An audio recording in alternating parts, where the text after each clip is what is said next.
senantiasa kedua telapak kaki seorang hamba pada hari kiamat di padang mahsyar berdiri di atas kedua tubuhnya, berdiri menopang tubuhnya di atas kedua kaki itu, dan tidak boleh beranjak, tidak boleh dia mengangkat kakinya, meninggalkan lokasi itu, pergi ke tempat lain, mau pipis kek, mau istirahat sebentar, enggak boleh sampai dia menyelesaikan urusan dengan Allah dalam 4 pertanggungjawaban yang mesti dia pertanggungjawabkan kelak pada hari kiamat.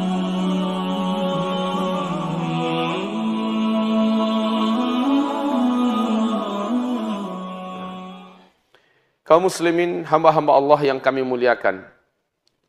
Tema yang kita angkat pada saat ini adalah berebut amanah atau rebutan amanah. Ketika Allah Subhanahu wa taala berfirman di dalam Al-Qur'anul Karim surat Ali Imran tentang bahwa sudah menjadi fitrah manusia terhiasi oleh syahwat. Zuyyina lin-nasi hubbus syahawat minan nisa wal banin wal qanatiril muqantarah minadh dhahabi wal fiddah wal khailil musawwamah wal an'ami wal harth. Allah menyebutkan kecenderungan syahwat manusia adalah kepada wanita. Wanita tidak disebutkan kecenderungan syahwatnya pada laki-laki. Dan Allah menyebutkan kecenderungan syahwat berikutnya adalah kepada anak-anak. Baru kepada emas dan perak. Kepada harta yang melimpah, hewan ternak dan kuda-kuda tunggangan yang mewah dan bagus-bagus. Itulah kesenangan hidup di dunia. Wallahu indahu husnul ma'ab, dan Allah di sisinya lah sebaik-baik tempat kembali. Ini yang pertama, manusia hidup ini memang berselimutkan syahwat. Mustahil orang tidak bersyahwat, maka dia tidak punya nafsu. Yang tidak bersyahwat itu cuma malaikat. Asal kita manusia pasti bersyahwat. Dan ini adalah fitrah. Tadi, sewaktu kami ngobrol-ngobrol dengan salah seorang sahabat kami di ruang perpustakaannya, beliau berkata, Ustadz, di mana-mana saya duduk, bertemu dengan teman laki-laki yang mana saja, hampir seluruhnya tanpa terkecuali membicarakan tentang masalah semangat berpoligami. Kenapa ya? Dan yang saya sebutkan ini, kata beliau, orang-orang masjid, orang-orang pengajian yang jelas-jelas imannya sudah lebih baik daripada orang-orang awam. Tapi kalau mereka ada kumpul sesama mereka, Pak Ustadz, mesti bicaranya adalah semangat berpoligami. Semangat berpoligami padahal nggak satu pun yang punya nyali dapat mewujudkannya. Saya katakan, Pak, itu adalah fitrah. Laki-laki diciptakan oleh Allah dengan satu fitrah, siap dan selalu mau mencintai wanita lebih dari satu. Itu fitrah. Maka agama memberikan laluan atau jalur yang benar agar fitrah ini dapat tersalurkan jika ia mampu. Mana ada orang non-muslim pada hari ini, non-muslim, jangan katakan hanya muslim, non-muslim pada hari ini yang tidak punya selera kepada wanita lebih daripada satu, lebih daripada istrinya. Mana ada? Kami baca kitab poligami menurut pandangan barat.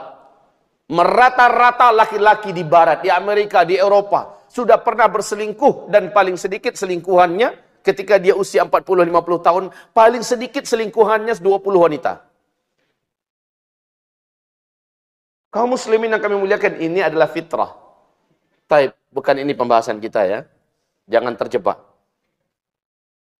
Kita lanjut kepada inti pembahasan kita tentang amanah. Baik, amanah ini kami bagi kepada beberapa bagian. Pertama, amanah pada diri. Coba nanti tandakan manakah di antara amanah pada diri ini yang menjadi rebutan atau diperebutkan oleh manusia. Dan amanah pada diri ini akan menjadi perkara yang berat pada hari kiamat. Amanah pada diri ini, kata Rasulullah, seseorang tidak dibenarkan beranjak dari tempat dia berdiri di atas kedua kakinya sampai dia mampu mempertanggungjawabkan 4 amanah pada diri ini. La tazalu qadama 'abdin hatta yus'ala an 4. Senantiasa kedua telapak kaki seorang hamba pada hari kiamat di padang mahsyar berdiri di atas kedua tubuhnya, berdiri menopang tubuhnya di atas kedua kaki itu dan tidak boleh beranjak, tidak boleh dia mengangkat kakinya, meninggalkan lokasi itu, pergi ke tempat lain, mau pipis kek, mau istirahat sebentar, enggak boleh sampai dia menyelesaikan urusan dengan Allah dalam 4 pertanggungjawaban yang mesti dia pertanggungjawabkan kelak pada hari kiamat. Apa yang 4 itu? Inilah amanah pada diri. Pertama, an umrihi fi ma'afnah. Kedua, an syababihi fi ma'ablah. Ketiga, an ilmihi fi ma'amila bih. Dan yang keempat, an malihi min ainaktasabah wa fi ma'anfaqah. 4 ini. Mesti dijawab satu-satu. Sebelum mampu menjawab dan menyelesaikannya, jangan coba-coba beranjak dari tempat berdiri. Bayangkan, Pak. Apa yang pertama? Tentang umur orang ini. Dia sudah habiskan kemana umurnya? Dia pakai untuk apa umurnya? Ditanya oleh Allah Subhanahu wa ta'ala. Tentu saja yang hitungan ditanya itu dimulai sejak dia akil baligh. Adapun anak-anak yang masih belum akil baligh, belum dianggap. Sejak dia akil, berakal, maka dia ditanya. Sampai dia balik, mulai ditanya. Karena hukum-hukum agama mulai lengket kepadanya. Yang halal, yang haram, perintah, larangan, sudah mulai dibebankan kepadanya. Ditanya, umurmu sudah kamu pergikan kemana? Kaum muslimin, hamba-hamba Allah yang kami muliakan. Allah berfirman, وَمَا خَلَقْتُ الْجِنَّ وَالْإِنْسَ إِلَّا لِيَعْبُدُونِي. Adz-Dzariyat 56.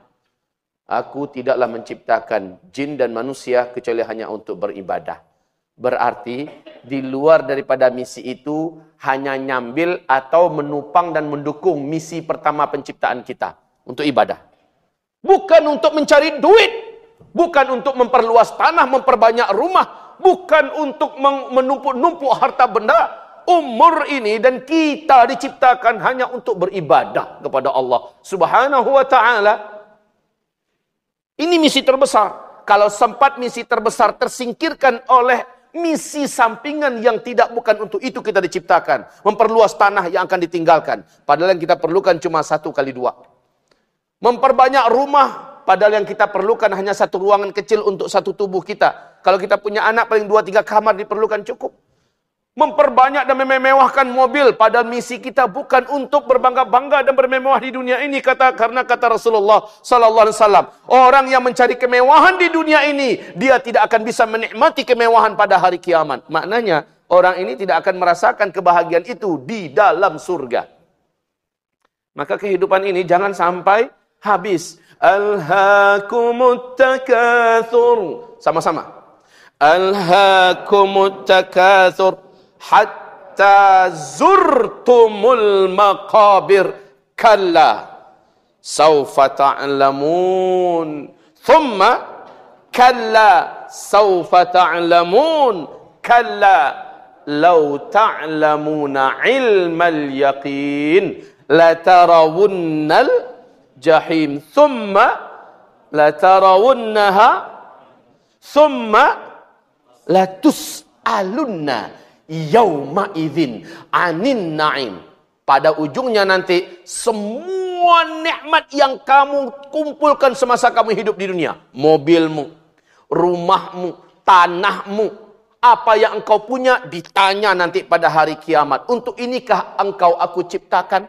Memperbanyak rumah, memperluas tanah, menumpuk-numpuk harta. Mana amalmu? Untuk inikah umurmu aku amanahkan? Ditanya oleh Allah Subhanahu wa taala, orang-orang yang diberi umur semasa hidup di dunia, Allah mengumumkan, "Wa ma khalaqtul jinna wal insa illa liya'buduni." Aku tak ciptakan kalian, hai jin, hai manusia, kecuali hanya untuk beribadah. Mirip malaikat. Tapi karena kita diberi nafsu dan syahwat, maka kita memerlukan makan, minum, istirahat.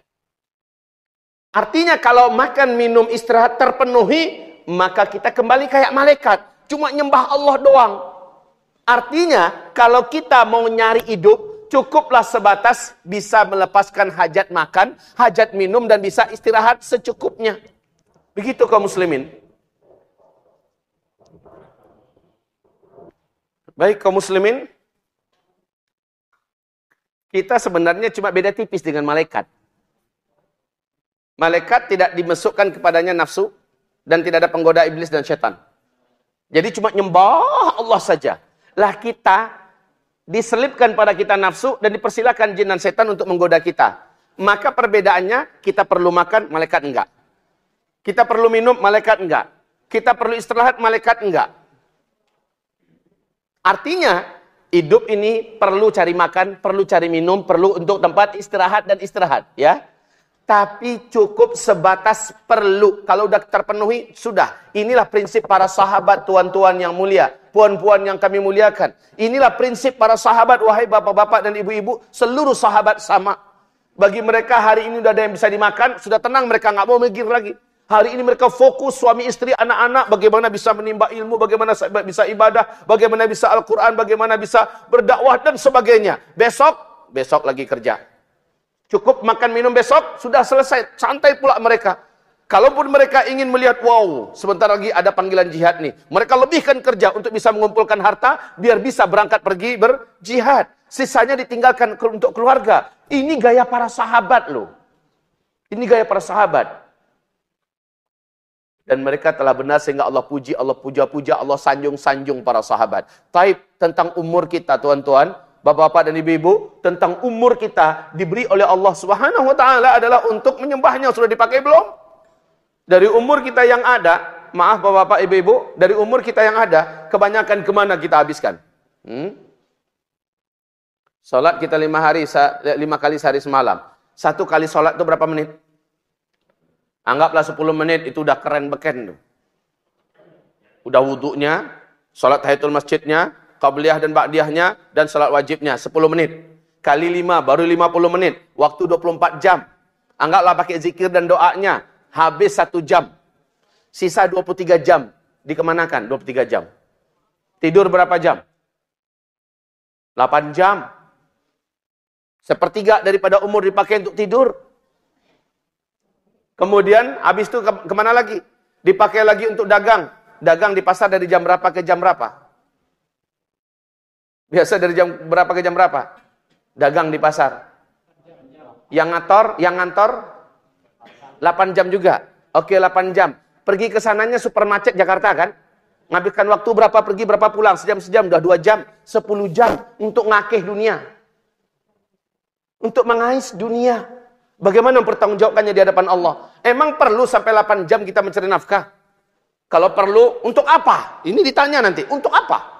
Saya mau bela agama Allah. Anta benar. Itu ibadah dan itu jihad anta. Bagus. Tapi untuk memperluas tanah, mempercantik rumah, untuk memperbanyak harta, untuk menambah jumlah.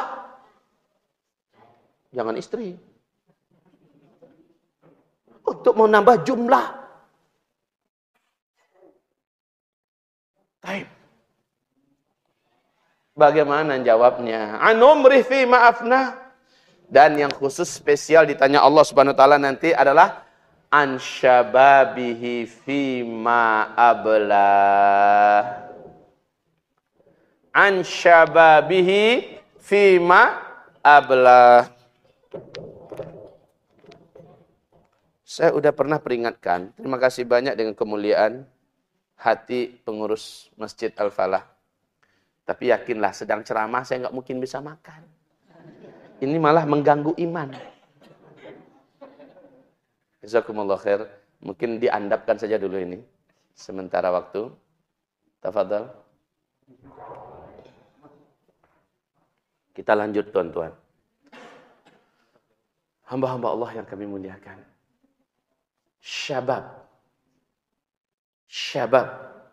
Artinya adalah, syabab itu maknanya adalah masa di mana seseorang masih kuat.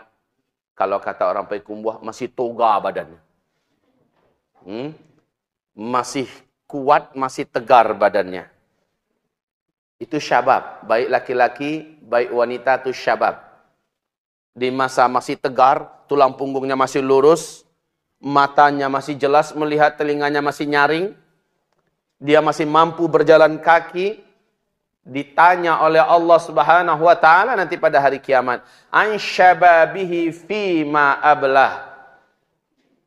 Masa mudanya dia pakai untuk apa? Masa muda itu bukan usia remaja, lalu usia 40-an habis masa muda. Tidak. Syabab itu usia di mana seseorang sudah dibenarkan untuk pergi berjihad di jalan Allah, dan usia di mana seseorang baru diberi uzur untuk tidak lagi berjihad di jalan Allah. Nah, kira-kirakan saja umurnya berapa?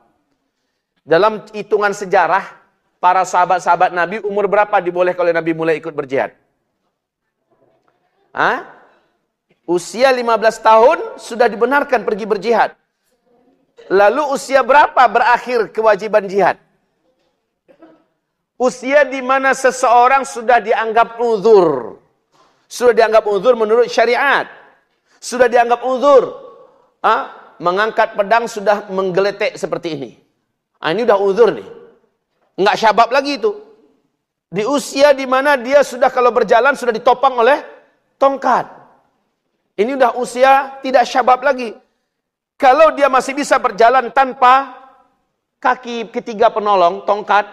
Kalau dia masih bisa mendengar, masih bisa melihat tanpa alat bantu, maka dia masih terhitung syabab. Nah, usia start dari syabab sampai kepada tingkat atau limit akhir syabab, dia pakai untuk apa? Kakinya melangkah kemana ditanya? Ditanya oleh Allah. Kamu pergi ke tempat diskotik, kamu pergi ke tempat-tempat ada pertandingan ini, pertandingan itu, masjid di sebelah kamu nggak jalani menempuhnya ke situ. Ditanya oleh Allah tentang tanganmu yang kuat, kamu pakai nggak nolong orang-orang yang dizalimi? Kamu pakai nggak menolong agama Allah Subhanahu wa taala? Otakmu yang masih encer, semangatmu yang masih membara, kamu pakai nggak untuk menguatkan agama Allah? Ditanya oleh Allah. Kamu pakai nggak? Selama ini otak dicekokin, dibekalin dengan bekal-bekalan dunia yang ngotorin otak. Bagaimana cara bisnis yang benar, menjadi orang kaya yang tercepat. Bagaimana cara sukses ini, sukses itu. Latihan ini, privat itu, segala macamnya. Sementara semua energinya dia habiskan bukan untuk kepentingan ibadah atau untuk menguatkan agama Allah. Selalu untuk dunia. Kecil masih udah ditanyain anak kita, nak nanti kamu mau jadi apa? Kalau anaknya level cita-citanya masih lemah, mau jadi kondektur, Pak. Wow. Mau jadi sopir, mau jadi pilot. Kalau belum keren, didongkrak lagi. Nah, jadi gubernur. Jadi dokter. Jadi menteri. Jadi apa? Sudah dari kecil diracunnya otak anaknya. Supaya masa syababnya habis untuk dipakai buat mengejar bangkai tersebut. Aku ingin menjadi seorang milioner. Aku ingin menjadi seorang miliarder. Aku ingin menjadi seorang, sebutkan cita-cita bangkai. Cita-cita bangkai yang dicekokin pada anak. Dan akhirnya anak-anak memang tumbuh dengan semangat pemburu bangkai. Maaf Bapak, pemburu bangkai apa cuma dalam makhluk ini? Pemburu bangkai apa? Ulat, belatung, anjing, lalat. Iya kan? Berarti kita meletakkan kualitas anak dan generasi yang lahir dari tulang sulbi kita dan dari rahim kita sebagai orang-orang yang levelnya kal an'am. Seperti binatang ternak, hewan. Cuma segitu level anak kita hargai. La haula wala quwata illa billah. Mestinya setiap orang tua berpikir, nak, kamu kalau sudah besar mau jadi apa? Saya mau menjadi seorang ini. Nah, jadilah seseorang yang engkau di dunia sangat diharapkan, agama sangat bersyukur engkau ada, dan di akhirat engkau menjadi imamnya bagi orang yang bertakwa. Jadilah ulama, nak. Jadilah mujahid, nak. Jadilah engkau seorang qaid panglima tempur nak. Jadilah engkau nak seorang qadhi mufti nak. Jadilah engkau seorang hafiz ayat-ayat Al-Quran seluruhnya, hadis-hadis Nabi seluruhnya, ilmu-ilmu yang telah diwariskan para ulama salaf seluruhnya. Nak, wariskan begitu Pak. Sehingga dari kecil kita sudah tumbuhkan semangat syabab kepada anak kita. Jadi kecil-kecil anak udah punya semangat beda. Anak udah punya semangat beda. Bukan dunia semangatnya. Baik. Sekarang angka pengangguran makin tinggi kaum muslimin. Apa guna ijazah-ijazah yang selama ini diperebutkan? Habis tandas harta kita untuk nyekolahkan anak kemana-mana. Habis itu mau jadi apa ijazah yang dipakainya? Apalagi ini akhir zaman. Apakah ijazah itu bisa menyelamatkannya nanti di saat sakaratul mautnya? Apakah ijazah itu bisa menyelamatkannya nanti ketika dia ditanya oleh malaikat kubur? Apakah ijazah itu nanti bisa menyelamatkannya di padang mahsyar? Apakah ijazah itu bisa nanti membuat gentar dan ketakutan malaikat-malaikat di dalam neraka? Tidak. Lalu untuk apa? Habiskan umur anak sejak mulai syabab sampai kepada habis masa syababnya memburu ijazah. Kaum muslimin, kita boleh sekolahkan anak kita, tapi ingat, anak kita disekolahkan untuk menguatkan agama Allah. Kalau tidak, saya tidak akan mau keluarkan uang saya sepersen pun untuk membiayai sekolah anak. Itu prinsip Bapak. Soalnya Bapak akan ditanya berikutnya. Ini baru kedua kan? Ini baru kedua tentang masa mudanya. Dia habiskan kemana? Masa muda kita nih, masa muda sekarang. Kita akan ditanya, Bapak, Ibu. Bapak yang kami muliakan, minta maaf Bapak. Bapak umurnya berapa sekarang Pak? Iya, Bapak berapa umurnya sekarang? Hah? 66? 32. Bukan Bapak yang belakang. Ya, yang di belakang Bapak berapa umurnya? 66. Bapak masih sanggup berjalan tanpa pakai tongkat? Masih. Kira-kira Bapak masih bisa pegang pedang atau tombak untuk dilemparkan? Masih. Ini syabab loh Pak. Ini syabab. Jangan bilang dia orang tua. Saya bertanya, Rasul umur berapa mulai pergi berjihad? Perang Badar, usia berapa? Hah? Di atas usia 54 tahun, tuan-tuan. Kalau menurut kita, dia lah berumur 40 tahun, lah gaib benar, nak teluk, dia dah gaib. Umur 40 itu Nabi baru mulai mengemban amanah menjadi seorang Rasul. Itu puncak-puncak syabab, bukan usia tua. Nah kalau kita melihat diri kita sudah tua padahal kita di usia 42, 43, itu belum tua. Itu baru start di puncak-puncak kepemudaannya. Saat itulah kita harus berpikir, usia 40 saya sudah harus full untuk agama ini. Kalaupun ada mencari topang-topang hidup sebelum usia 40. Tapi saya sudah berfungsi untuk agama. Baik kaum muslimin yang kami muliakan. An syababi fima ablah. Bapak usia syabab tak? Baik, setuju. Beliau usia syabab. Ayahanda kami, kira-kira maraton 100 meter masih sanggup ayahanda? Masih sanggup. Berapa usia Anda sekarang? Allahu Akbar. Usia 81. Kira-kira ayahanda kalau memanah masih sanggup nggak? Pernah coba? Hah? Usia 81. Masih syabab. Imam Ahmad Ibnu Hanbal di usia lebih 70 tahun masih melemparkan lembing dan tombak. Masih memanah dengan tangannya. Imamnya para ahli hadis. Orang-orang bertanya, wahai imam engkau sudah sangat tua. Biarlah kami yang mewakili engkau untuk membela agama Allah ini di medan perang. Apa kata beliau? Apakah untuk i'dad ini ada batasan umur engkau baca dalam ayat? A'iddu lahum mastata'tum min quwwah. Apa berbatas umur enggak? Apa engkau melihat saya sudah begitu tua? Tidak. Selama dia masih mampu menegakkan tulang punggungnya dengan lurus, selama dia masih mampu berjalan dengan tegar menuju ke pintu hidayah terbuka gara-gara lisan kita untuk 1-2 orang manusia. Pernahkah kita, Masya Allah, menjadikan pemuda-pemuda bertato menangis lalu datang sujud ke masjid? Udah apa belum? Belum. Jangan hina saudara kita. Mereka telah memakai masa syababnya dengan benar. Kita aja yang belum. Secara manhaj kita oke. Wah, secara pemikiran kita sudah ideal. Akidah walak barak kita jangan ditanya. Kayaknya surga itu udah kaplingannya buat kita aja. Tapi apa yang sudah kita buat untuk agama? Dalam bentuk sekecil apapun. Udah ada belum? Belum. Malu. Malulah hamba-hamba Allah. Malu. An syababih fi ma'ablah. Tentang masa syababnya. Dia habiskan untuk apa? Untuk apa?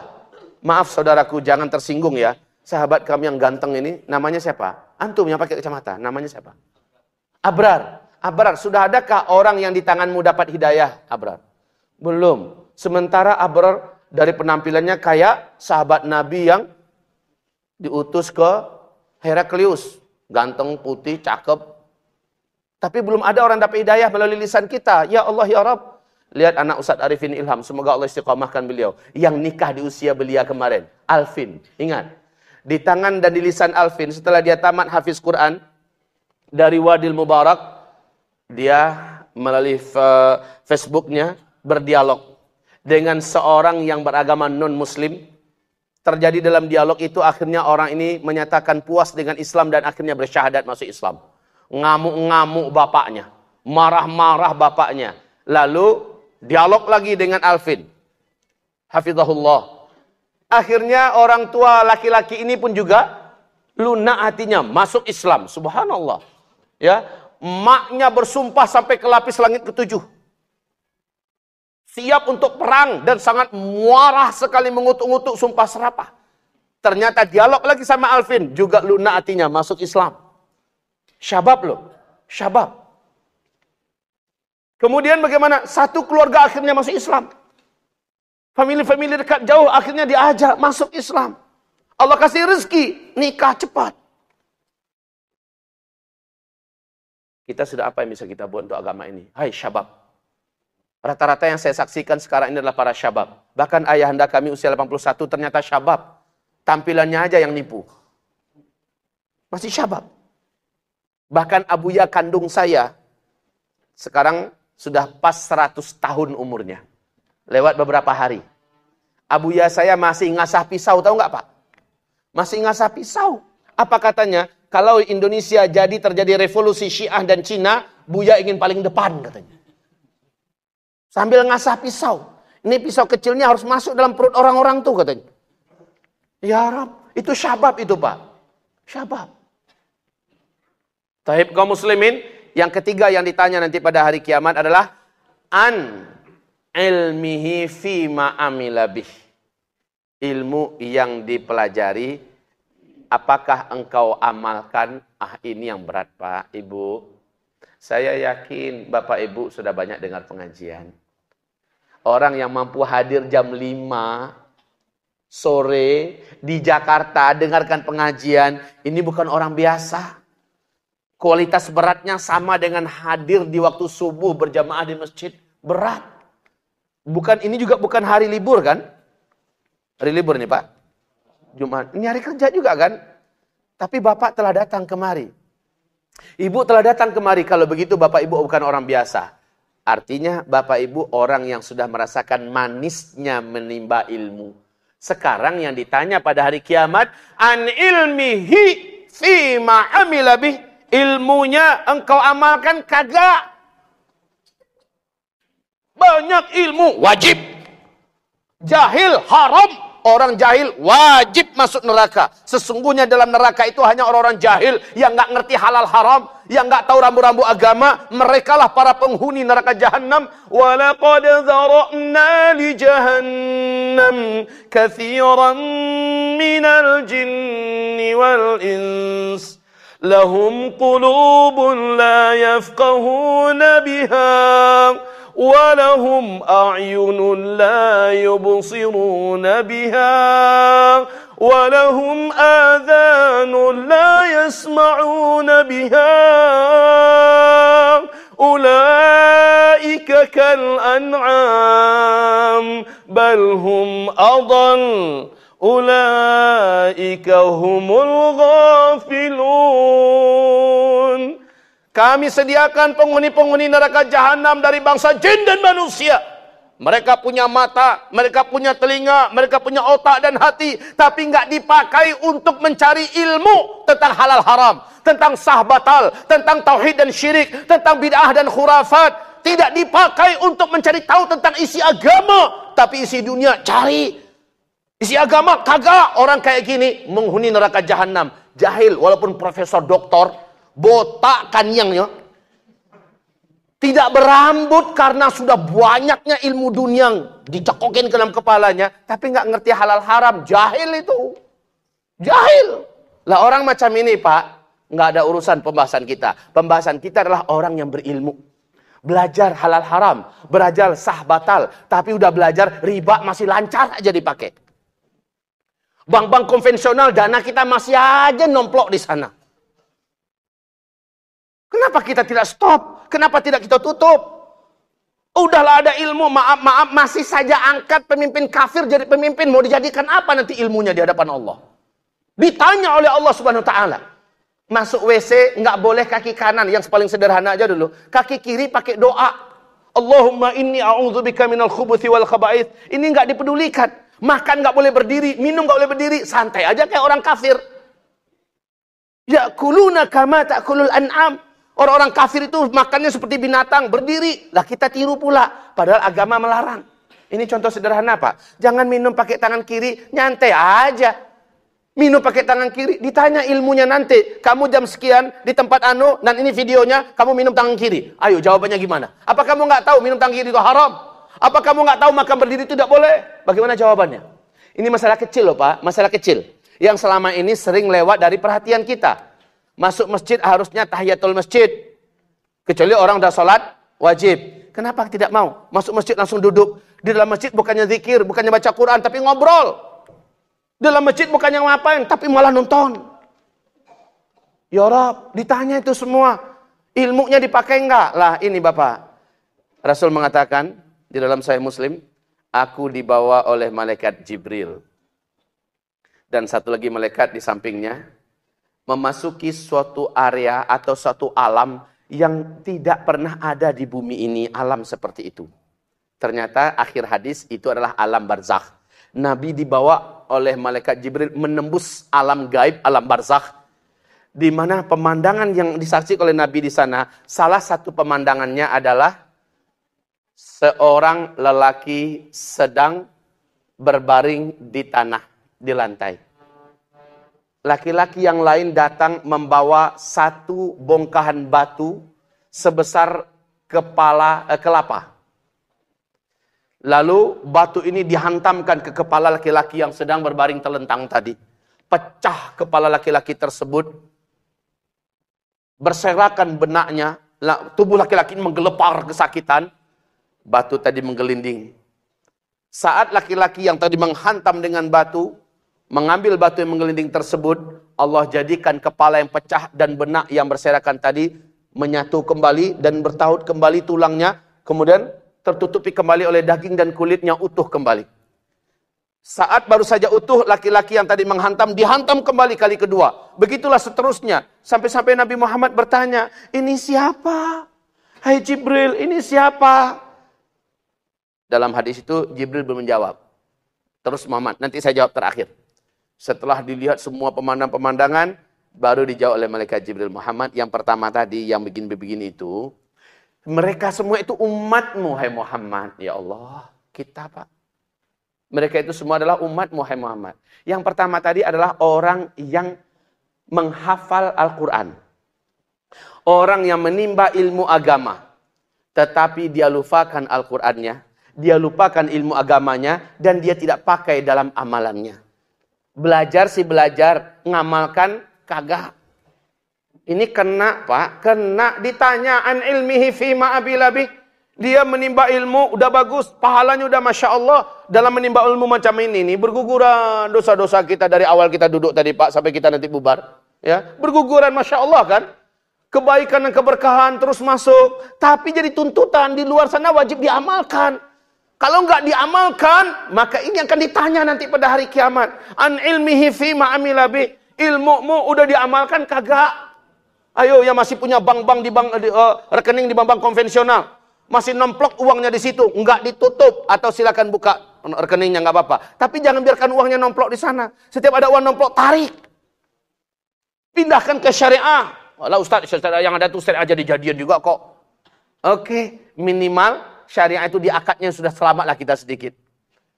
Baik kaum muslimin yang kami muliakan, begitu juga kita udah tahu kan, nggak boleh nih tangan bersalaman dengan wanita yang bukan mahram.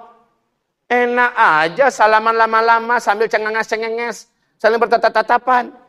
Ini wanita bukan bini kita, bukan ibu kita, bukan anak gadis kita, bukan saudari kita. Salaman lama-lama, pakai foto lagi, cipika-cipiki lagi. Ya Rabb, ilmunya ditanya nanti pada hari kiamat. Fima amila bi, diamalkan kemana? Ya Rabb, kaum muslimin yang kami muliakan,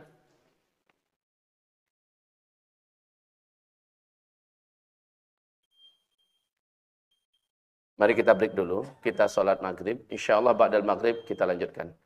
Barakallahu fiikum jami'an. Subhanakallahumma wa bihamdika asyhadu an la ilaha illa anta astaghfiruka wa atubu ilaik. Assalamualaikum warahmatullahi wabarakatuh. Bismillahirrahmanirrahim. Bismillahirrahmanirrahim. Kaum muslimin, mari kita lanjutkan. Tadi kita baru sampai kepada amanah, masih amanah pada diri. Amanah pada diri. Yang ketiga yaitu amanah ilmu. Ketika Allah mempercayakan kita berilmu, sementara orang awam, orang umum di luar sana banyak enggak ada ilmu tentang agama. Maka semua ilmu yang sudah ada pada kita menjadi amanah. Ilmu ini wajib disampaikan, wajib diamalkan. Amanah.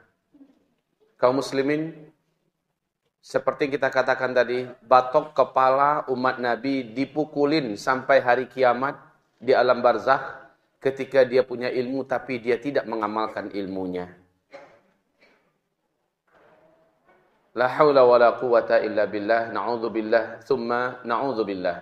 Kaum muslimin, mulai dari hal yang kecil sampai kepada yang terberat sekalipun, kita wajib mengilmuinya, lalu wajib mengamalkannya.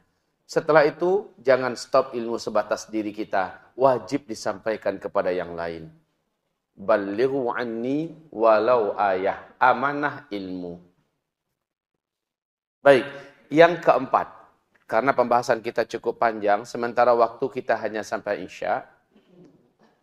Yang keempat, masih amanah pada diri, yaitu berkaitan dengan amanah harta. Semua kita tidak ada yang tidak mencintai harta. Bahkan manusia yang hidup di akhir zaman ini seolah-olah harta, uang adalah Tuhan baginya. Sekarang Allah percayakan kita punya harta. Dari dulu nggak punya, sekarang punya. Tapi ini ditanya oleh Allah depan dan belakangnya. Dari uang apa kamu beli ini? Atau bagaimana cara kamu mendapatkan ini? Dan kamu pakai ini untuk apa? Itu ditanya oleh Allah. Kita sekarang punya motor, punya mobil. Allah juga tanya. Dengan duit apa? Kamu pakai uang apa? Duit itu sehingga bisa kamu beli motor, kamu bisa beli mobil. Dan kamu gunakan untuk apa itu motor? Kamu pakai untuk apa mobil itu? Ditanya depan dan belakangnya. Kita ditanya atas amanah yang ada berupa harta pada kita. An malihi min ainaktasabahu wa fima anfaqahu. Tentang hartanya, dia dapatkan bagaimana caranya, kemudian dia pakai dan dia gunakan untuk keperluan apa. Ditanya depan dan tanya belakang. Coba Bapak bayangkan Bapak. Bapak berdiri nanti di depan Allah, di mahkamah Allah, yang ditanyakan harta kita satu persatu. Pak Deno punya mobil 3 umpamanya. Ditanya satu persatu. Itu mobil cara mendapatkannya gimana? Oh, diperiksa satu-satu. Oke, cara mendapatkannya bagus. Kamu pakai buat apa? Ditanya itu. Kamu pakai buat apa? Selama mobil itu di tangan kamu, kamu pakai buat apa? Banyak pergi mobilnya ke Bali umpamanya. Banyak pergi mobilnya ke Ancol, ke TMII. dibandingkan pergi ke pengajian, dibawa untuk berdakwah, dibawa untuk silaturahim, memperkuatkan ukhuwah dan sebagainya, banyak dipakai untuk kepentingan bersenang-senang di dunia. Bagaimana jawabnya? Coba pikirkan itu semua. Tentang hartamu, kamu dapatkan dari mana, bagaimana caranya, dan kamu manfaatkan untuk apa? Ditanya oleh Allah Subhanahu wa taala. Setiap kita. Maaf, jangan ada yang tersinggung, tapi kalau ada yang tersinggung, semoga ini menandakan pengajiannya atau isi kajiannya mengena di sasaran. Kita buat rumah. Keperluan rumah itu sebatas untuk melindungi kita dari hujan, dari panas, dari angin langsung, dan dari penjahat-penjahat yang akan mencelakai kita secara langsung. Berarti sederhana sajalah. Sekarang kita beli rumah kayak istana, 8 kamar. Tamannya luas. Atau kita bangun rumah dengan harga yang Masya Allah. Untuk apa? Lalu kita menjawabnya bagaimana di hadapan Allah? Okelah dengan harta kita yang halal. Lalu kita menjawabnya bagaimana di hadapan Allah? Sementara lihat di Syria sana. Bukan rumah yang bisa mereka tempat berteduh. Makan pun gak ada. Sementara kita punya kelebihan harta. Kita bangun rumah yang mewah-mewah. Maaf. Bagaimana menjawabnya di hadapan Allah? Ini jadi pertanyaan saya. Di dalam hadis Imam Ahmad, dan hadis ini dinyatakan sahih menurut syarat Imam Muslim. Rasulullah berkata, Allah berfirman nanti pada hari kiamat bertanya kepada hamba. Hai hambaku, aku sakit, kenapa engkau tidak mengunjungi aku? Hai hambaku, aku kelaparan, kenapa engkau tidak memberi aku makan? Hai hambaku, aku dizalimi, kenapa engkau tidak bela dan tidak tolong aku? Si hamba menjawab nanti pada hari kiamat, ya Rabb, engkau Rabbul Alamin, maha perkasa, maha berkuasa, maha kaya. Bagaimana mungkin engkau kelaparan sehingga engkau perlukan kami beri makan? Gimana caranya ya Allah? Ya Rabb, engkau Rabbul Alamin, maha perkasa, maha berkuasa, maha kaya. Bagaimana mungkin engkau bisa dizalimi sehingga kami perlu membela-Mu, dan bagaimana caranya ya Allah? Ya Rabb, engkau Rabbul Alamin, maha perkasa, maha berkuasa, engkau maha kaya. Bagaimana mungkin engkau bisa dizalimi sehingga perlu kami bela? Kelaparan perlu kami makan, sakit perlu kami kunjungi. Bagaimana caranya ya Allah? Menjawab Allah nanti pada hari kiamat, hai hambaku, kamu dengar ada hambaku di tempat lain kelaparan. Kamu punya kelebihan, kenapa kamu tidak beri kepada mereka makan? Bapak jawab apa nanti? Hah? Jawab apa nanti? Engkau dengar hambaku di tempat lain dizalimi, dan engkau bisa menolongnya, engkau bisa membelanya. Kenapa engkau tidak menolong dan tidak membelanya? Engkau dengar hambaku di tempat lain sakit, seharusnya engkau yang merawatnya, seharusnya engkau yang mengobatinya, membiayai pengobatannya, dan engkau sanggup. Kenapa engkau tidak melakukannya? Subhanallah. Pagi tadi, subuh tadi, saya duduk di hadapan sahabat-sahabat saya. Saya katakan ada seorang sahabat kami yang saya cintai, mungkin orang terdekat saya kenal baik ini. 3 minggu menjelang hajian kemarin, istrinya kecelakaan. Istrinya kecelakaan dari motor, patah tangannya, berpisah tulang satu dengan tulang lainnya. Karena nggak ada duit, jangankan untuk ke rumah sakit, untuk berurut pun nggak ada. Akhirnya istri disimpan di rumah. Dalam kondisi patah, Pak, bengkak. Tidak bisa tidur, tidak bisa makan, tidak bisa minum. Dan dia termasuk manusia beriman yang pantang menceritakan kesusahan pada orang lain. 25 tahun saya kenal dengannya. Saya katakan, kenapa tidak dibawa berurut? Beliau mengatakan, biayanya mahal dah. Ya Allah. Hanya ke saya dia berani bicara. Itu pun karena saya desak. Kaum muslimin, saya berangkat haji. Saya pergi berangkat haji. Di waktu haji, saya lupa. Kemudian pas pulang, saya telepon beliau karena ada perlu. Dan beliau mengatakan keadaan istrinya sudah semakin parah. Tangannya sudah membengkak dan tangannya yang bagian ujung sudah tidak bisa lagi digerakkan. Tidak jadi kamu bawa berurut. Tidak, saya katakan berapapun biayanya, bawa berurut. Dengan ala kadar yang ada di rekening saya kirim sama beliau. Bawa berurut. Dibawa berurut, kata tukang urutnya, ini Paling cepat 1 minggu harus diinapkan di sini. Biaya 3 juta. Saya katakan, jangan pikir biaya. Urut, inapkan di sana. Tunggu anak di sana. Dah, gimana cara nunggu anak? Anak-anak kan sekolah. Makan minumnya, segala macamnya, mandinya, segala macamnya, Zul yang uruskan. Jadi nggak ada yang damping. Katanya istrinya. Maaf ya, ini kalau bisa ada yang rekaman di-cut aja dah. Supaya beliau nggak malu. Tapi ini kan cerita kita di belakang beliau kan. Baik kaum muslimin. Terakhir, saya suruh ronsen ke rumah sakit. Di ronsen Pak. Ternyata memang terpisah Pak, kayak bambu begini, bukan patah begitu, tapi udah berpisah begitu. Dan itu udah lewat 1 bulan setelah pulang haji loh. Udah 1 bulan 1 minggu. Sekarang 1 bulan 2 minggu. 1 bulan 2 minggu keadaan istrinya begitu, nggak bisa tidur, nggak bisa makan, bayangkan sebulan setengah menderita sakit. Hanya gara-gara nggak ada fulus dan dia tidak cerita. Orang-orang yang terdekat dengannya nih, datang dekat dengannya, dia sangat akrab, tapi dia pantang menceritakan kesusahannya pada orang lain. Ini Pak Deno dekat dengannya, itu Pak Supriyadi dekat dengannya, tapi dia nggak mau cerita. Saya tahu, haram bagi saya kalau saya diam. Haram bagi saya kalau saya tidak mau pedulikan. Saya katakan, bawa ke rumah sakit. Operasi dah biar, saya bilang. Dah 1 pin saja 20 juta untuk mempertemukan tulangnya. Daripada tangannya dipotong, saya bilang kan. Bawa, urusan biaya kami yang urus. Mbak, pagi tadi saya ceritakan.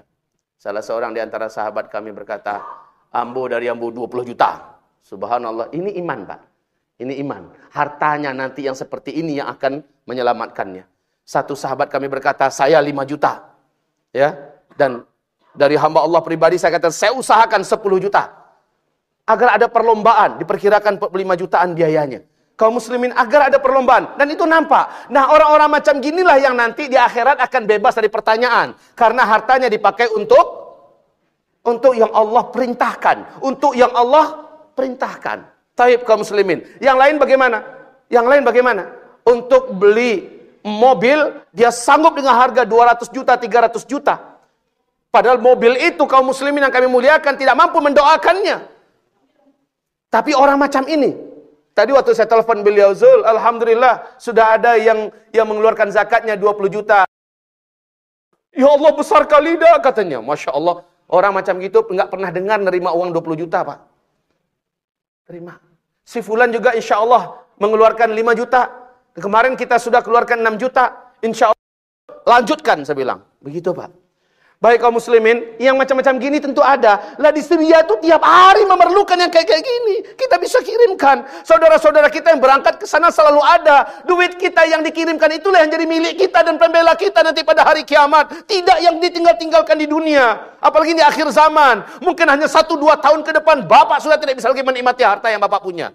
Yang kebawa ke akhirat itulah yang akan jadi milik Bapak. An malihi fima iktasabah wa fima anfaqah. Hartanya dia ambil dari mana, dia kumpulkan bagaimana, lalu dia pakai untuk apa? Ditanya dan nggak boleh beranjak loh ya. Kedua telapak kakinya dari tempat dia berdiri sampai dia menjawab. Sampai dia menjawab. Subhanallah kaum muslimin, ini baru amanah pribadi. Sekarang masuk kita kepada amanah kedua, yaitu amanah pada keluarga. Ada 3 yang dititipkan Allah pada keluarga. Istri, anak, dan orang tua. Ini amanah. Ini amanah loh Pak. Kullukum ra'in wa kullu ra'in mas'ulun an ra'iyatih. Setiap kamu adalah pemimpin dan seluruh pemimpin akan mempertanggungjawabkan apa yang dipimpinnya. Suami pemimpin bagi istri dan anak-anaknya. Di sisi yang lain, suami juga mempunyai amanah berupa orang tuanya yang udah lanjut usia. Ditanya oleh Allah ketika Allah berfirman, ya ayyuhalladzina amanu qu anfusakum wa ahlikum nara. Maaf kaum muslimin, tega bapak, tega ibu membiarkan ada TV masuk rumah, membiarkan anak punya gadget seperti ini, sementara imannya belum kuat, filternya belum tebal, sementara kita sudah tega berikan. Belanja sampai 50.000 sehari, 100.000 sehari. Ya Allah ya Rabb, tega amat. Qu anfusakum ahlikum nara. Kita sekolahkan anak kita di sekolah umum, SD, lanjut SMP, di mana SMP yang favorit, harganya walaupun 5 juta 1 bulan nggak ada masalah. Tapi ke pesantren kita mikir mau jadi apa anak saya. Ya Allah, ini akhir zaman Pak. Anak-anak yang ada sekarang, coba lihat tingkat SD udah pandai pacaran dan berhubungan intim SD. SMP sudah bisa jadi wanita panggilan. Itu hasil pendidikan yang ada sekarang dan kita sekolahkan anak kita seperti ini. Maaf Bapak ya, kalau bahasanya agak kasar, kita sekolahkan anak kita agar menjadi hewan lebih dini. Sekolahkan anaknya ke pesantren, ke tahfiz Quran, ke tempat-tempat yang bisa mencetak anak menjadi ulama. Ini baru namanya amanah, Pak. Pandai menjaga amanah. Kita tak punya ilmu banyak untuk mendidik anak dan tak punya waktu banyak bersama anak. Kalau memang begitu keadaannya, ke pesantren pergikan. Menjerit anak setahun 2 tahun nggak apa-apa. Nanti tahun ketiga, tahun keempat dia sudah beradaptasi, dia sudah terbiasa. Nggak apa-apa. Ibu-ibu yang paling takut melepaskan anaknya. Lah daripada anaknya 5 tahun yang akan datang jadi binatang, bagus jadi manusia. Biar berpisah sebentar, toh dia akan menjadi pelindung kita nanti. Anak yang beradab, anak berakhlak langka ditemukan sekarang. Dan itu hanya akan didapatkan dari orang tua yang ngerti dari dini. Anaknya jangan sampai disekolahkan di sekolah umum sekarang ini. Tegas saya mengatakan, jangan disekolahkan di sekolah umum. Nyesel Pak. Anak-anak tidak berakhlak yang sekarang yang bermunculan. Anak-anak yang pandainya cuma tawuran, melakukan tindakan anarkis, menghisap ganja, morfin, menghabisin orang tua, nipu orang tua. Dan meninggalkan sholat, mencemehkan agama. Bahkan berani mukulin orang tua, ngeracun orang tua. Ya Allah ya Rabb. Seperti inikah kita punya generasi? Bagaimana kita nanti bertanggung jawab generasi seperti ini di hadapan Allah Subhanahu wa ta'ala. La hawla wa la quwata illa billah. Begitu juga istri. Istri kalau nggak pakai jilbab, bapak yang ditanya Pak. Istri kalau nggak ngerti halal haram, baca bagaimana dia di rumah tangga menurut agama, bapak yang ditanya oleh Allah. Sempat istri masih makan riba, bapak dituntut oleh Allah. Engkau adalah madrasah istrimu. Engkau adalah guru bagi istrimu. Kalau merasa diri belum punya ilmu, ya tuntut ilmu. Tambah ilmunya. Jangan biarkan kita ala kadarnya. Ini malah di mana-mana pengajian yang paling banyak itu sekarang adalah kaum wanita. Bapak-bapaknya pada sepi di mana-mana pengajian. Alhamdulillah ini Al-Falah termasuk yang jarang ketemu yang kayak gini, Pak. Biasanya kebalikan. Ibu-ibu yang banyak, bapak-bapak paling sana, sak cuil sana, sak cuil situ. Tapi okelah Bapak, Ibu yang kami muliakan. Ini live, streaming. Di mana-mana orang bisa mendengar. Maka simaklah bersama-sama. Bapak mempunyai tanggung jawab tentang istri di hadapan Allah Subhanahu wa ta'ala. Tentang anak.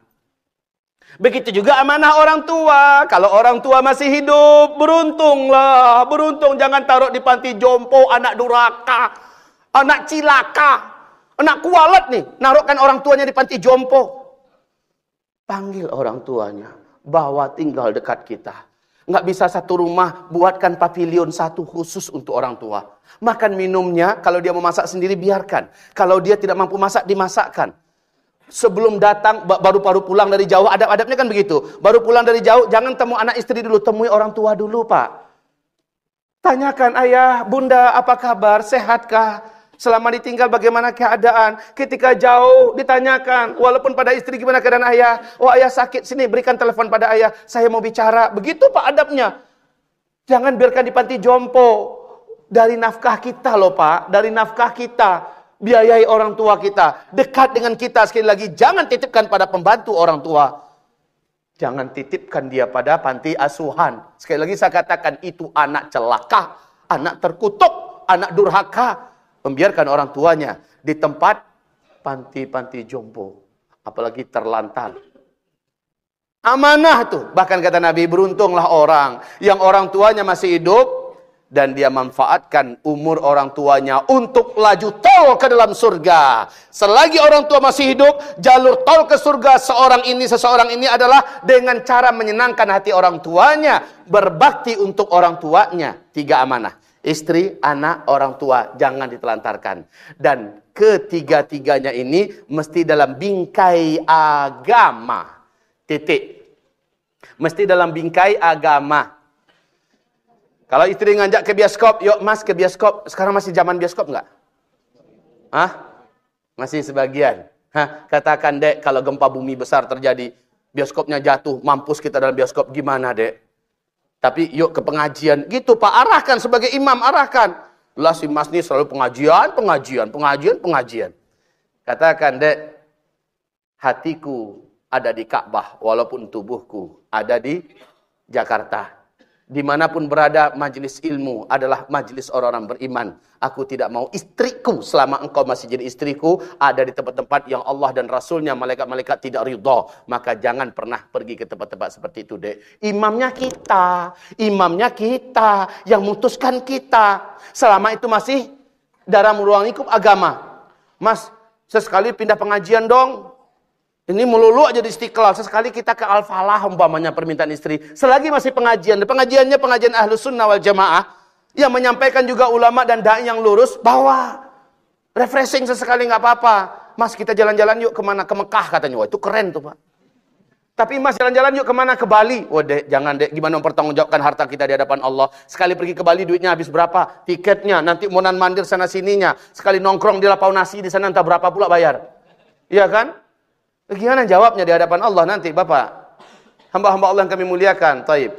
Ini amanah terhadap keluarga. Selesai. Sekarang amanah terhadap diri, amanah terhadap keluarga, mana yang paling diperebutkan orang? Amanah terhadap diri tentang harta. Ini yang paling diperebutkan orang. Betul tidak? Padahal harta ini dua tadi pertanyaannya. Dari mana mendapatkannya, bagaimana caranya, dan kemana dipergikan. Ya kan? Berat. Amanah tentang keluarga. Mana yang paling diburu-buru oleh manusia, diperebutkan manusia?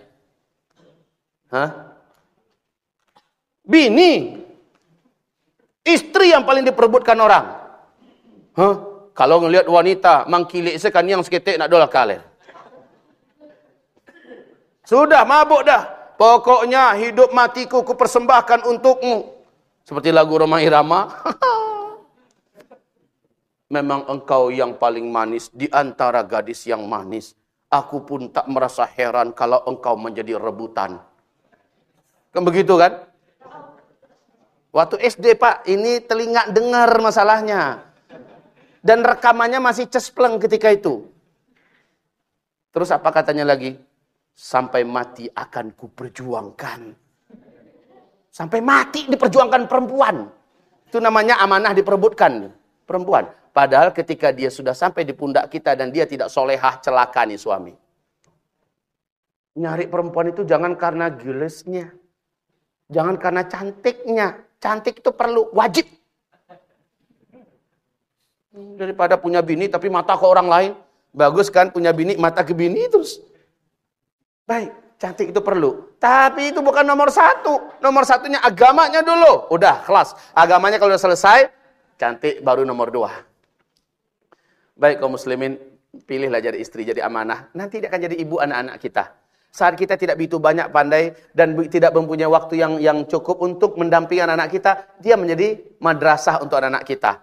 Dan seterusnya kita pun aman, meninggalkannya agak lama-lama, sehari dua hari aman. Sebab apa? Dia pandai menjaga dirinya.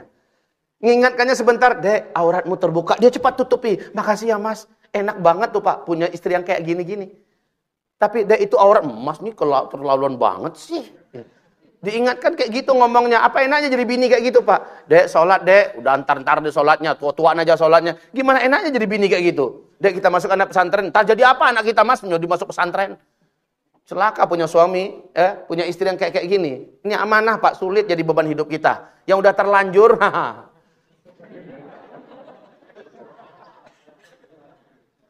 mau dicerai gitu. Tanggung jawab pak, luruskan tuh bini. Ini amanah. Dulu kan mintanya semangat. Maka harus bertanggung jawab. Dan ingat, amanah ini sampai ke akhirat loh.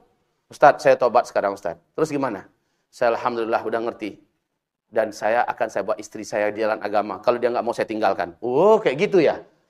Bapak ngambilnya dulu dalam keadaan rusak. Setelah bapak diberi hidayah oleh Allah, perbaiki itu istri yang rusak. Kan bapak yang semangat dulu. Kecuali kalau dia memilih jalan kekafiran. Kecuali kalau dia memilih ke jalan kesyirikan. Baru ketika itu lakum dinukum waliyadin. Tapi selagi dia masih istri kita, muslimah, tidak melakukan perbuatan syirik, tidak dihukumi kufur karena salah satu di antara 10 pembatal syahadat tidak dilakukannya, masih kewajiban bapak memperbaikinya. Semampunya, sebisanya, seumur hidupnya. Ala den kanan sekali dua kali itulah cukup deh dendu. Anda bisa seperti itu. Saya sudah ingatkan dia sekali dua kali itu sudah cukup. Enggak cukup. Mengingatkan itu seumur hidup. Istausu bin nisa'i khaira. Ini amanah pak. Yang kita perebutkan adalah wanita. Kalau bapak mau punya istri macam ini sampai ke surga, dipermak dia ketika di dunia. Sama-sama dipermak dengan agama, dengan sunnah, ini amanah. Baik. Ini amanah keluarga selesai. Sekarang amanah yang ketiga. Ini amanah yang paling besar.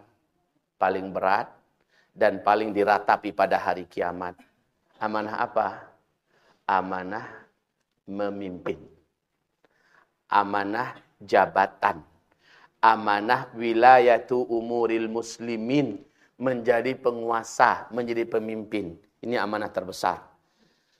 Ya Allah, akhir zaman. Apa kata Rasulullah SAW? Jadi urutannya, coba perhatikan sabda Nabi SAW berikut ini. Hampir sama dengan 5 fase sejarah, kata Nabi ya. Umat Islam menjalani 5 fase sejarah. Nah, fase sejarah ini, Nabi mengatakan, takunun nubuwah warahmah. Thumma takunu khilafah warahmah. Thumma takunu mulkan warahmah. Thumma takunu imaratan warahmah. Thumma yatakadamuna alaihi takadumal humur. Fa'alaikum bil jihad. Wa inna afdala jihadikum ar-ribat. Wa inna afdala ribatikum asqalan. Jadi urutannya adalah Nabi dulu yang memimpin umat. Selepas Nabi masuk pada khilafah. Ya. Nah, selepas masa khilafah adalah daulah atau mulkan warahmah, kerajaan-kerajaan, dan ini paling lama 1227 tahun. Diisi oleh 3 dinasti, ya. Ini yang pertama, ini yang kedua, ini yang ketiga, yang keempat, thumma takunu imarah. Pada masa ini tidak ada. Islam tidak dipimpin oleh Nabi, tidak oleh khalifah, tidak pula oleh raja-raja Islam, tidak ada. Ini yang ada adalah masa kekosongan kekhilafahan. Tapi pada masa ini akan bermunculan imarah. Imarat. Warahmah. Dan itu adalah rahmat. Walaupun belum mampu mewujudkan daulah. Belum mampu mewujudkan khilafah. Tapi keberadaannya mengisi di sela-sela kekosongan ini. Contohnya apa? Imarat Islam Kaukasus. Di Chechen. Pernah ada sebentar lalu ditenggelamkan bersama-sama. Imarah Islam di Afghanistan. Yang diisi oleh Taliban. Baru ada dan sampai sekarang masih berdiri ini, masih bertahan. Ini yang sangat kokoh sampai sekarang ini. Emirat. Kemudian di Mali juga muncul Emirat Islam. Di Yaman juga muncul Emirat Islam. Tapi dimusuhi bersama-sama oleh PBB, oleh Amerika, oleh Yahudi, oleh Rusia, oleh Cina, segala macamnya. Dikeroyok rame-rame. Sebagian Emirat ada yang bertumbangan. Tapi sebagian lagi ada yang bertahan. Salah satu yang paling lama bertahan dan sampai sekarang makin kuat adalah Emirat yang ada di Afghanistan. Baik, imarat warahmah. Tapi ketika ini kata Nabi, yang kalian lihat muncul ketika itu, ya, yang kalian lihat muncul ketika itu adalah thumma yatakadamuna alaihi takadumal humur. Pada masa ini, alaihi takadumal humur. Kemudian kalian akan saksikan pada saat itu akan bermunculan zaman di mana manusia berlomba-lomba memperebutkan kekuasaan dan jabatan. Ini masa demokrasi, betul tidak? Masa demokrasi. Yatakadamuna alaihi takadumal humur. Mereka akan memperebutkan jabatan kekuasaan untuk menjadi pemimpin di sana, pemimpin di sini, seperti berebutnya kuda-kuda jantan yang kelaparan memperebutkan makanan. Yatakadamuna alaihi takadumal humur. Pada saat ini kamu jangan coba-coba termasuk di antara yang ada dalam komunitas ini.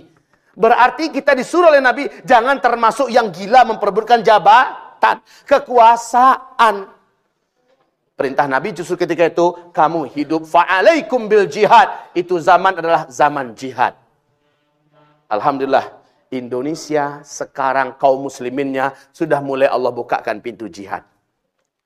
Jihadnya masih berbentuk jihad, wala' wal bara' di segi pendidikan. Wala' wal bara' di segi kekuasaan, kepemimpinan. Wala' dan bara' di segi ekonomi. Di mana kita diharamkan untuk bergabung dengan riba. Di pendidikan kita diperintahkan untuk betul-betul mendidik anak kita di sekolah yang bernuansakan agama. Kita mulai diajarkan untuk betul wala dan bara. Berpihak sepenuhnya kepada konsep-konsep Islam yang kafah.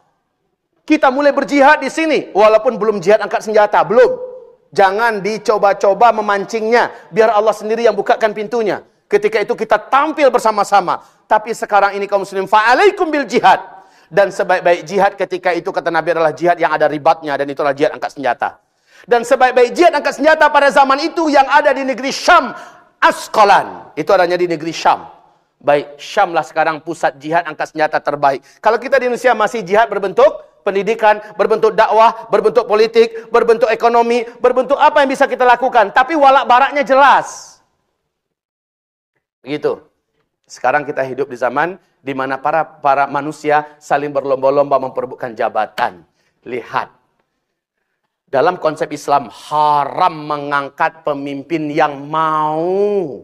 Pemimpin yang minta. Pemimpin yang bilang, pilihlah saya. Pertama, saya bacakan hadisnya.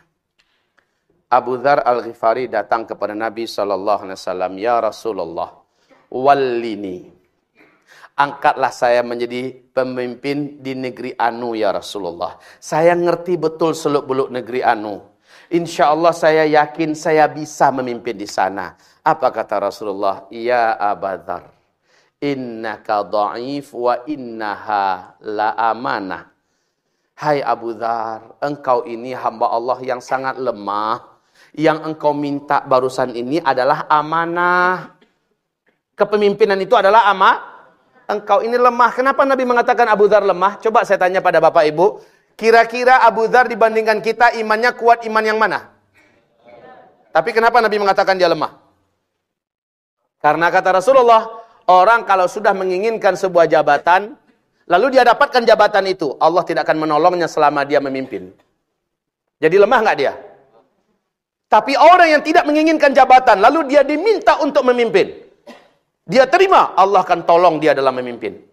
Maka dalam Islam konsepnya, kalau ada orang minta-minta, angkatlah saya, pilihlah aku, coblos nomor anu, yaitu aku. Orang yang macam gini jangan dipilih. Kenapa? Dia udah lemah. Allah akan melepaskan diri daripadanya. Allah akan tolong kepemimpinannya. Dan merata manusia sekarang memang betul dalam hadis itu. Thumma yatakadamuna alaihi takadumal humur. Betul-betul sekarang ini Pak. Orang bahkan mengeluarkan duit yang tidak sedikit untuk bisa memenangkan kepemimpinan. Ini masaknya dan ini amanah yang mereka minta. Wa innaka la dha'if. Sesungguhnya engkau ini sangat lemah wahai Abu Dzar. Baik, lanjut kaum muslimin. Umar bin Khattab di masa pemerintahannya pagi hari sudah memutuskan bersama ahlul halli wal aqdi siapakah yang akan diutus menjadi gubernur untuk daerah Anu. Tertunjuklah nama Fulan bin Fulan. Pagi ya. Petang harinya, Fulan yang tertunjuk itu datang ke rumah dinas Umar bin Khattab. Tempat kerja Umar. Ya Amirul Mukminin, tugaskanlah saya menjadi gubernur di daerah Anu. Insya Allah saya akan memikulnya dengan sebaik-baiknya. Apa kata Umar? Aduhai kiranya engkau tidak datang. Karena pagi tadi kami sudah putuskan bersama ahlul halli wal aqdi, memang yang akan menjadi gubernur itu adalah engkau. Tapi setelah engkau datang petang ini, maka namamu kami coret. Namamu kami hapus, nggak jadi kamu yang memimpin. Karena setelah orang meminta, maka Allah tidak akan menolongnya. Sementara sekarang rata-rata mencari pemimpin nggak? Maksud saya mencari agar dirinya menjadi pemimpin nggak? Mencari agar dia menjabat sebagai pemimpin nggak? Iya, menggunakan kendaraan yang bernama demokrasi. Khalas, kalau dia menginginkannya, maka Allah tak akan tolong dia. Baik kaum muslimin, saya tidak akan masuk ke area politik praktis ya pada malam hari ini, walaupun Bapak tahu apa yang seharusnya kita lakukan di Jakarta ini. Pesan saya sebelum saya menentukan apa dan siapa, karena itu bukan wewenang saya yang terbaik, adalah jangan pernah untuk trip sekarang ini golput. Kalau Bapak biarkan, maka Bapak membiarkan negeri ini ada dalam kancah kebinasaan. Pakai suaranya. Manfaatkan apa yang Bapak punya hak dan wewenang. Ketika ibu kota Jakarta, pribumi kita diusir dengan cara yang hina, tiap malam selalu ada penggusuran, sekian yang dibersihkan. Kemudian mereka masuk dengan KTP-KTP palsu mereka untuk bisa memenangkan. Lalu kita golput pula. Ini yang mereka inginkan. Jangan pernah Pak. Baik, selanjutnya. Kaum muslimin, kita kembali kepada topik kita.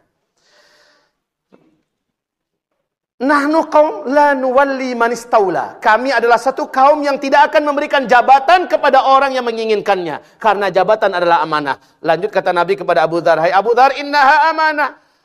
Wa innaha yaumal qiyamah khizyun wa nadamah. Kepemimpinan ini kelak pada hari kiamat hina. Dan orang yang memimpin pada hari kiamat akan menyesal.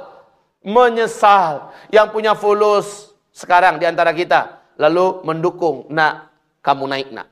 Dek, kamu maju dek. Ini uang dari abang. Abang ikut mendukung kamu.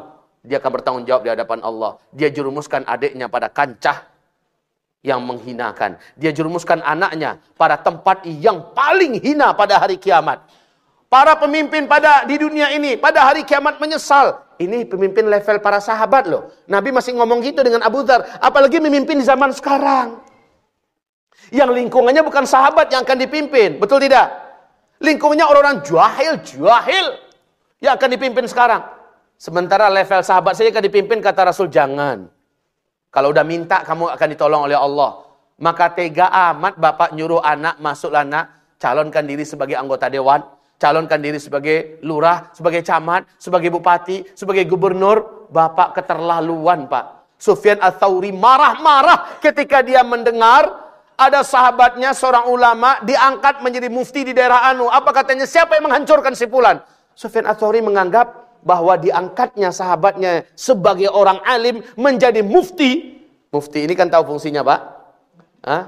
Pemerintahnya, ulamanya pemerintah yang khusus bagian memfatwakan ini dan itu. Apa kata Sufyan Ats-Tsauri? Siapa yang mencelakakan si fulan? Dianggap mencelakakan. Kepemimpinan itu berat. Umar bin Abdul Aziz malah meratap ketika dirinya resmi terpilih oleh Alul Halli wal Aqdi sebagai khalifah. Nangis kayak nggak bertulang tubuh tuh orang. Nangis, tergeletak terus itu. Nangis. Basah jubahnya bagian depan ini, nangis terus. Ya Rab. Dan mulutnya berkata, ya laitani lam talidni ummi. Aduhai kiranya aku nggak pernah dilahirkan oleh ibuku. Coba lihat, Pak. Lah orang sekarang namanya keluar langsung pesta, se-Indonesia orang dengar pestanya. Sujud syukur lagi. Pakai shooting sujud syukur. Itu menandakan bodohnya orang sekarang. Udahlah bodoh minta jadi pemimpin lagi. Sedangkan mereka kaliber-kaliber tabi'in jadi pemimpin malah nangis. Ngeratapin diri kok bisa hidup. Ya Allah, ya Rabb. Coba lihat orang sekarang, Pak. Ya, ini kepemimpinan. Baik, lalu bagaimana dalam masalah ini?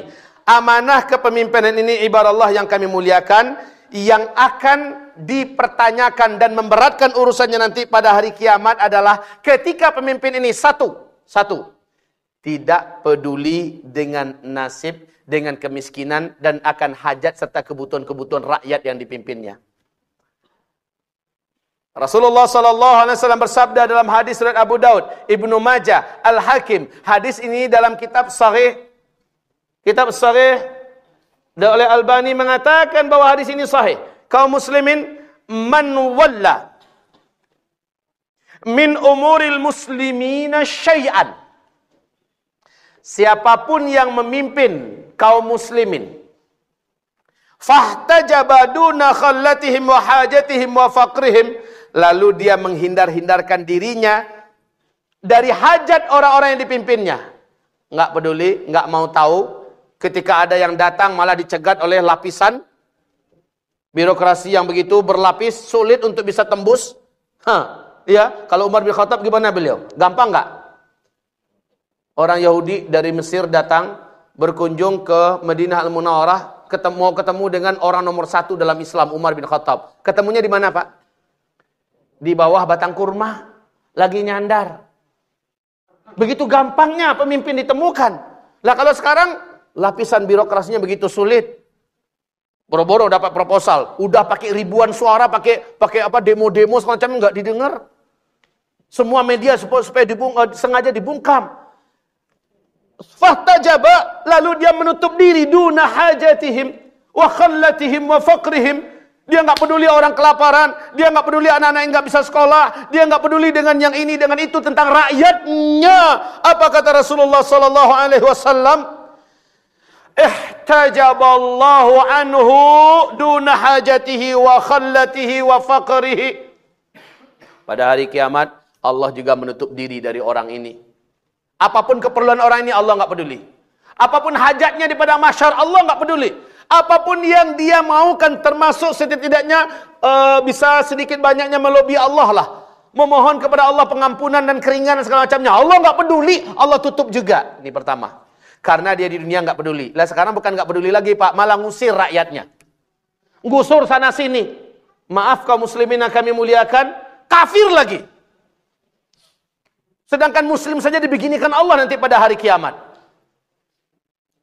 Dan kita sebagai selaku muslim paling mayoritas, malulah jadi rakyat yang tinggal di Jakarta sementara pemimpinnya masih seperti itu. Mesti dicongkel tuh, Pak. Maka wajib satu DKI Jakarta kompak untuk nyongkelnya. Semoga Allah hinakan dia.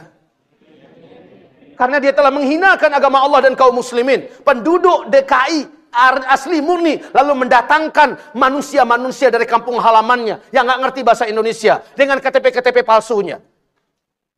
Haula wala quwata illa billah. Kaum muslimin yang kami muliakan.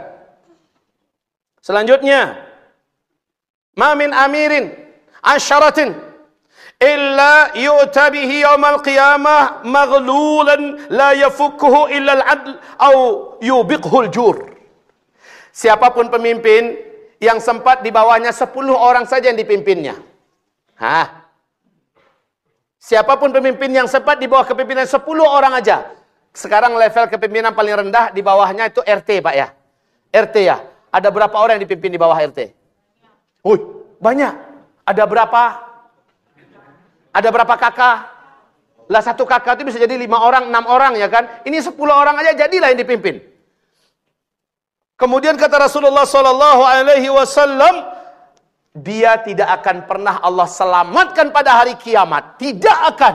Kecuali apabila dia adil kepada 10 orang yang dipimpinnya ini. Adil. Kalau dia adil kepada 10 orang yang dipimpinnya ini, kalau dia adil.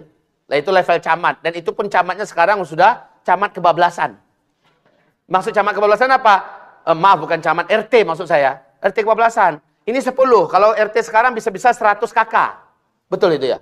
Bisa-bisa 100 kakak. 10 aja udah kayak gini, wajib adil pada mereka. Adil itu apa yang dimaksud dengan adil? Adil itu adalah wad'u syai' fi mawdi'ihi, meletakkan sesuatu tepat pada tempatnya. Anak usia sekolah sudah wajib sekolah, maka harus kalau orang tuanya nggak mampu, sang RT harus mengupayakan bagaimana anak ini bisa sekolah. Orang yang sudah dewasa, orang yang sudah mampu untuk bekerja, sudah ingin untuk menikah, sementara ada kesulitan ekonomi, si RT harus mencarikan jalan bagaimana dia bisa menikah. Bagaimana dia bisa ditopang ekonominya, dicarikan jalan-jalannya. Dan maaf Pak, selama saya di Sydney, di Australia, pemerintah Australia melakukan ini. Pemerintah Australia melakukan ini. Para pengangguran di sana dibiayai Pak sampai dia punya kerjaan. Dan pekerjaan itu pemerintah yang mencarikan. Masya Allah. Kalau ada yang udah pensiun, maka dia akan diberikan belanja bulanannya 600 sampai 650 dolar. Sama dengan 6 juta atau 5,5 juta. Tiap minggu Pak dikasih oleh pemerintahan Australia di sana. Ayahanda kita yang usia 81 ini, kalau hiduplah di Australia, mau haji tiap tahun bisa. Taib, begitu Pak, kaum muslimin. Selanjutnya, Rasulullah SAW, insya kita sampai jam berapa? Yang benar. Ya Allah ya Rabb. Saya harus mengisi di Masjid Al-Azhar. Mari saya cepatkan saja. Kemudian yang kedua, tidak peduli dengan agama rakyat. Kalau ada wanita muslimah nggak pakai jilbab, yang bertanggung jawab nanti pemimpinnya. Kalau ada rakyatnya yang sudah wajib sholat laki-laki tapi nggak sholat, yang bertanggung jawab nanti pemimpinnya. Di hadapan Allah, ini amanah. Jangan sok-sok ingin jadi pemimpin, jadi camat, jadi lurah, jadi tapi rakyatnya dipertanggungjawabkan nggak di hadapan Allah? Sholat rakyatnya gimana? Diperhatikan nggak? Sempat ada yang minum minuman keras, dia yang akan ditanya duluan pada hari kiamat. Ya Allah, ini yang menjadikan para pemimpin itu ketakutan Pak. Kalau dia beriman, ketakutan. Bagaimana saya mempertanggungjawabkannya? Masih ingat nggak Umar bin Khattab? Umar bin Khattab dengan dirinya sendiri langsung melakukan investigasi ke lapangan. Sampai dia tahu siapa yang kelaparan, siapa yang tidak makan, siapa yang sedang kesusahan. Dia sendiri yang langsung tahu Pak. Itu baru pemimpin namanya. Lah kalau gubernur berapa rakyat yang dipimpinnya? Bagaimana dengan presiden se-Indonesia yang dipimpinnya? Maaf, pantas saja pada hari kiamat paling banyak di dalam neraka aku lihat dari umatku adalah orang kaya, para pemimpin. Orang kaya dan para pemimpin. Ini yang paling banyak ketemu di dalam neraka nanti. Para pemimpin rata-rata dalam neraka Pak. Karena pemimpinnya nggak peduli dengan agama rakyatnya. Rakyatnya mau sholat nggak sholat sebodoh. Rakyatnya mau mabuk mau teler sebodoh. Rakyatnya mau melacurkan diri mau dijual ke sana kemari sebodoh. Pemimpin macam ini dalam neraka. Ya hadisnya terang jelas. Kaum muslimin, alangkah ngerinya kalau sempat anak dan keluarga kita yang memimpin, sementara yang dipimpin kayak gini. Berat jadi pemimpin. Anies Baswedan, kalau dia tahu hadis ini, dia akan gemetaran lututnya sampai meninggal. Agus juga begitu. Kalau dia dengar ini berita, kalau masih mau jadi pemimpin, mesti bertanggung jawab, pakai kontrak dengan orang-orang beriman se-Jakarta ini. Ya. Karena ini berat, sampai ke akhirat loh. Kalau gitu kami nggak mau mimpin Ustaz. Lalu siapa? Ahok yang naik. Begitu. Semua antum nggak layak tinggal di Jakarta. Nggak halal tinggal di Jakarta. Dan apa mau diserahkan ini negeri kepada orang kafir? Dayus, haram mencium bau surga. Ayo pilihan yang mana? Sulit ya. Baik, kaum muslimin yang kami muliakan. Dan yang keempat, yang ketiga, sepertinya kita memang harus stop dulu sampai di sini. Saya minta maaf, pengajian kita dari jam 5 tadi sampai sekarang belum selesai sekarang. Berarti akan ada sesi kedua. Kalau umur saya masih ada. Kita akan ketemu lagi di pertemuan yang akan datang insyaAllah. Malam ini saya harus pergi ke Masjid Al-Azhar. Ya. Dan saya sudah jamak tadi sholat. Jadi tafadhol langsungkan sholat isyaknya. Siapa keluarga yang belum pernah mendengarkan kajian tentang akhir zaman, saya akan uraikan di sana berkaitan huru hara akhir zaman. Tafadhol. Demikian saja, mohon maaf lahir batin kaum muslimin. Berlindunglah kepada Allah daripada amanah yang selama ini sudah kita buru dan kita perebutkan, dan bertanggung jawablah ketika amanah itu sudah sampai di tangan kita. Tutup dengan doa kafaratul majlis. Subhanakallahumma bihamdika asyhadu an la ilaha illa anta astaghfiruka wa atubu ilaik. Assalamualaikum warahmatullahi wabarakatuh.